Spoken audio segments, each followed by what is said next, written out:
Test 4. You will hear a number of different recordings and you'll have to answer questions on what you hear. There will be time for you to read the instructions and questions, and you'll have a chance to check your work. All the recordings will be played once only. The test is in 4 sections. At the end of the test, you will be given 10 minutes to transfer your answers to an answer sheet. Now turn to Section 1.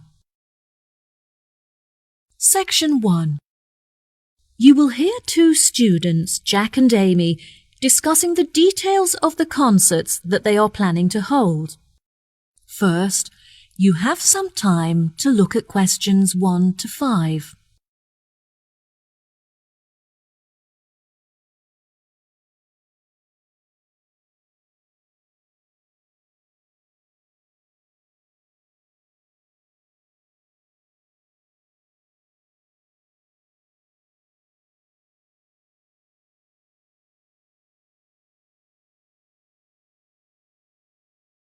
You will see there is an example that has been done for you. On this occasion only, the conversation relating to this will be played first. Oh, hi, Jack. Thank you for coming to discuss the details of the concert. It's a real help. No problem, Amy. I'm looking forward to throwing some ideas around. Shall we order coffee before we begin? Yes, I'll have a cappuccino, please. Right. First on the agenda is deciding who the intended audience is, because we'll obviously have to base our choice of music on this. The thing to do before they start is order coffee. So, coffee has been written in the space. Now we shall begin. You should answer the questions as you listen, because you will not hear the recording a second time. Listen carefully and answer questions 1 to 5. Oh, hi, Jack. Thank you for coming to discuss the details of the concert. It's a real help. No problem, Amy. I'm looking forward to throwing some ideas around. Shall we order coffee before we begin? Yes, I'll have a cappuccino, please. Right. First on the agenda is deciding who the intended audience is, because we'll obviously have to base our choice of music on this. Classical concerts are held all the time, but I'd really like to do something different and make it special. What do you think about holding it outside? I like the idea, but the weather is too unpredictable. What if we host the concert for children? We could make it more lighthearted and everyone could dress up in costume. What a wonderful idea! We could host the event every afternoon so that children can attend after school. How much do you think we should charge? I don't think we should charge more than $5 for the student tickets. No, I think that $4 would be a fair price. We can charge adults a little bit more. I'd say that $6.50 is suitable. Okay, great. That should hopefully cover the costs of running the event. The local press will be in attendance to take photographs to print in the newspaper, so we'll also need to organize a press tent. It's all so exciting. There will also be a representative from the local radio station broadcasting live. They're predicting that over 1,000 people will tune in to listen. Now that we're agreed, let's move on to discuss our other more sophisticated concert, where we'll be hosting a number of well-known opera performers. As the majority of people will be at work during the day, I suggest that the concert takes place in the late afternoon or evening. Which do you think? I think we should definitely hold an evening concert. The darkness will make the entire performance more dramatic. Yes, that will be fantastic. Let's host the event on Friday when everyone can wind down after finishing a week of work. It'll be a lovely start to the weekend.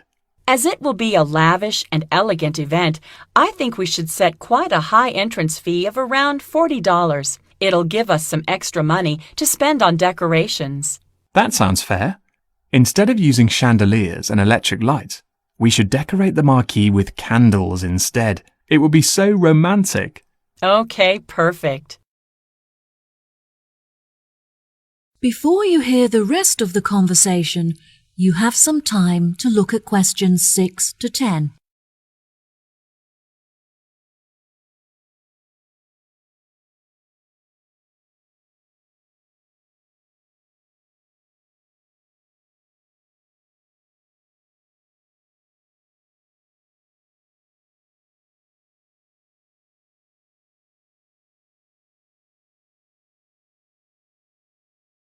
Now listen and answer questions 6 to 10.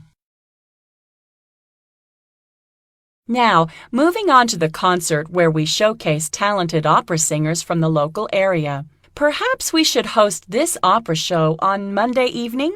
I think that the venue is already booked on Monday, but Tuesday will do nicely. How much do you think we should charge the audience for tickets? Since the performers are not professionals, perhaps we should make this a free event. Yes, tickets will be free, but we should ask everyone for a donation so that we can cover the costs of the venue and food and drink. The venue also comes complete with a piano, so hopefully one of the performers will be able to play. I had lessons when I was younger, but I'm not accomplished enough to perform in front of an audience. Well, what if we make our final concert a karaoke night where everyone of any ability can sing on stage? It could be really good fun, and it would give everyone the opportunity to join in. Yes, I love that idea. Let's hold it during the day on Saturday so that everyone, including families and the elderly, can attend. Perhaps we should offer concessions for students, children and the elderly to make the tickets more affordable and encourage everyone to come. Yes, definitely. I think that the majority of the crowd will be composed of families and friendship groups, so we should avoid giving a group discount to maximize the income from ticket sales. Let's arrange a secret surprise to end the show on a high for everyone. How about a band performance? One of my friends happens to know a famous singer who I'm sure would be happy to perform for a small fee. Oh wow, that sounds brilliant! Well, I think we've addressed the details for all of the concerts. Thank you so much for helping. See you later. That is the end of section 1. You now have half a minute to check your answers.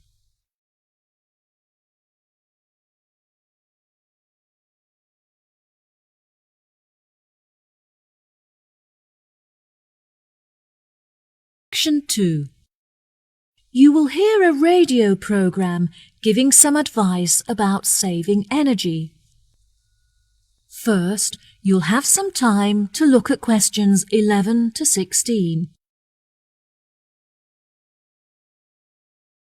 Now turn to section 2.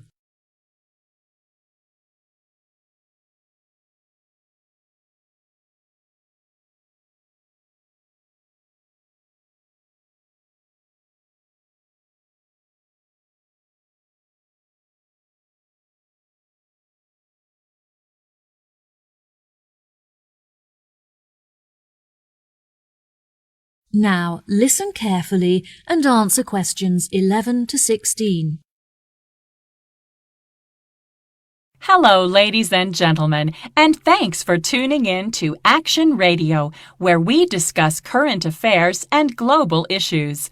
My name is Jill, and today I'll be discussing the very relevant issue of the importance of saving water and how you can do this at home. The most common type of wasted energy in the domestic environment is heat. However, since the walls of my home are very well insulated, I am lucky to have no issue with this. I've discovered, however, that I waste a lot of water as a result of my lifestyle. I've researched ways to minimize my water usage online and have been pleasantly surprised to find that there are specialists in the area who can make some changes to my home immediately. The only downside is that the works are quite expensive and there are no means of getting financial assistance. Now, if any of you listeners are interested in reducing your energy usage, here are a couple of easy and positive changes you can make immediately. A lot of the magazines will recommend that you change your bulbs for those with energy-saving capabilities. However, I have found that these make little difference to your electricity bills, and they also severely reduce the light levels in your home. Instead, simply switch off all plug sockets and appliances to make an immediate saving on your electricity consumption. If this doesn't make enough of a saving for you, you could later try turning down the thermostat as well. Despite the discount that my energy provider gave me for prompt payment, my monthly bills were very expensive for the amount of energy that I was using, so I decided to change providers. Not only did I make a huge monthly saving, but the company also offered me other perks. I am now able to pay my monthly bills online, for example, which I am thrilled about because it means that I no longer have to drive to the bank. Once I have been a customer with them for a year, they will also offer a deduction for all of the energy-saving appliances I use. Now, many of you will have an electricity meter at home, so I'm sure you'll all understand the issues associated with them. They occupy a lot of space in your home and can be unsightly if you're unable to tuck them away in a cupboard. Mine is quite large as it measures both my gas and electricity, but I was luckily able to hide it in the coat cupboard where I can keep it hidden but also access it easily. Having said that, whenever I have to take a meter reading, I have to use a torch because the screen is too dark to read the numbers correctly. I have recently had an extension built on my house to make room for a new bathroom complete with a low-energy boiler so I can take long showers guilt-free. The walls are nice and thick and well insulated, but unfortunately the window is a little drafty, so I'm going to have to invest in upgrading it.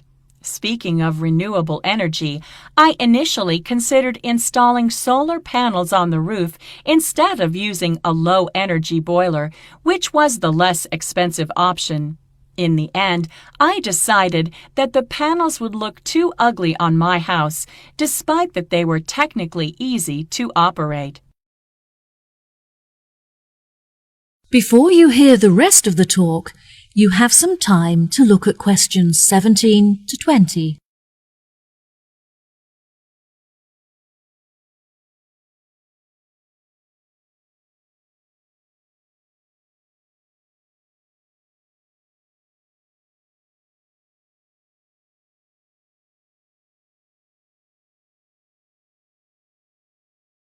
Now listen and answer questions 17 to 20.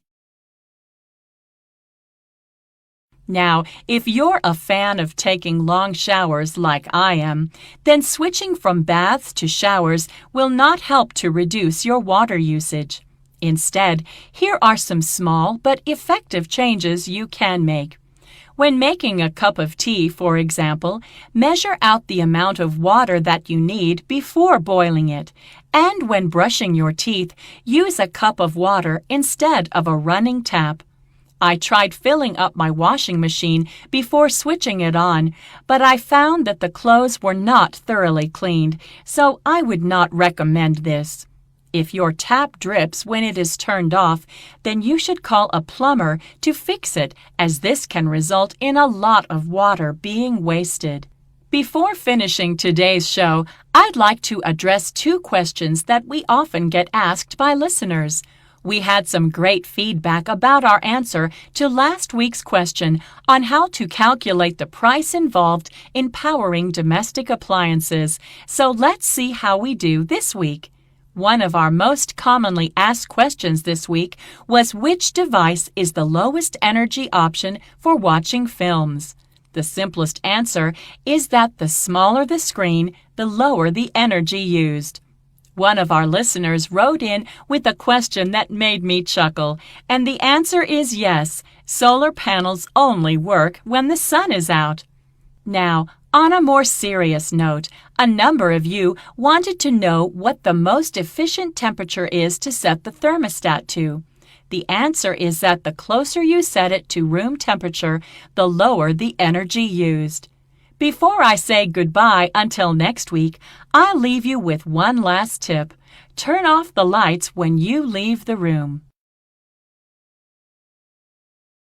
That is the end of section 2. You now have half a minute to check your answers.